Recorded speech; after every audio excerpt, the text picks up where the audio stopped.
താരസംഘടനയായ അമ്മയിൽ കൂട്ടരാജി. ഹേമ കമ്മിറ്റി റിപ്പോർട്ടിനും അതിനു പിന്നാലെ ഉയർന്നുവന്ന ലൈംഗിക ആരോപണങ്ങൾക്കും പിന്നാലെയാണ് മോഹൻലാൽ ഉൾപ്പെടെയുള്ള 17 അംഗങ്ങളും രാജിവെച്ചത്. പുതിയ സമിതി 2 മാസത്തിനകം രൂപീകരിക്കുമെന്നാണ് വിലയിരുത്തൽ. അമ്മയെ നവീകരിക്കാനും ശക്തിപ്പെടുത്താനും കെൽപ്പുള്ള പുതിയൊരു നേതൃത്വം അമ്മയ്ക്കുണ്ടാകുമെന്ന ശുഭപ്രതീക്ഷയിലാണ് തങ്ങളെന്ന പത്രക്കുറിപ്പിലൂടെയാണ് മോഹൻലാൽ ഉൾപ്പെടെയുള്ള 17 അംഗങ്ങളും കൂട്ടരാജി സമർപ്പിച്ചത്. ഹേമ കമ്മിറ്റി റിപ്പോർട്ടിനും അതിനു പിന്നാലെ ഉയർന്നുവന്ന ലൈംഗിക ആരോപണങ്ങൾക്കും പിന്നാലെയാണ് താരസംഘടനയിലെ അംഗങ്ങൾ രാജിവെച്ചത്. അമ്മയുടെ ഭരണസമിതി പിരിച്ചുവിട്ടെങ്കിലും 1-ാം തീയതി നൽകുന്ന കൈനീട്ടവും ആരോഗ്യ ചികിത്സയ്ക്ക് നൽകി വരുന്ന സഹായവും അമ്മയുടെ സമാദരണീയരായ അംഗങ്ങൾക്ക് തടസ്സം കൂടാതെ ലഭ്യമാക്കാനും അടുത്ത പൊതുയോഗം ചേരും വരെ ഓഫീസ് പ്രവർത്തനങ്ങൾ ഏകോപിപ്പിക്കാനും നിലവിലുള്ള ഭരണസമിതി താൽക്കാലിക സംവിധാനമായി തുടരുമെന്നും അറിയിച്ചു.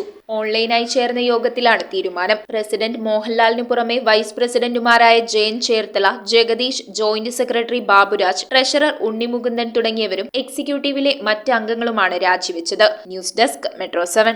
റിങ്ങുകൾ 1 ഗ്രാമിൽ തുടങ്ങുന്ന മാലകൾ, നെക്ലസുകൾ 9,000 രൂപ മുതൽ ഡയമണ്ട് നെക്ലസുകൾ 1 ലക്ഷം മുതൽ ആരംഭിക്കുന്ന വെഡിംഗ് സെറ്റുകൾ.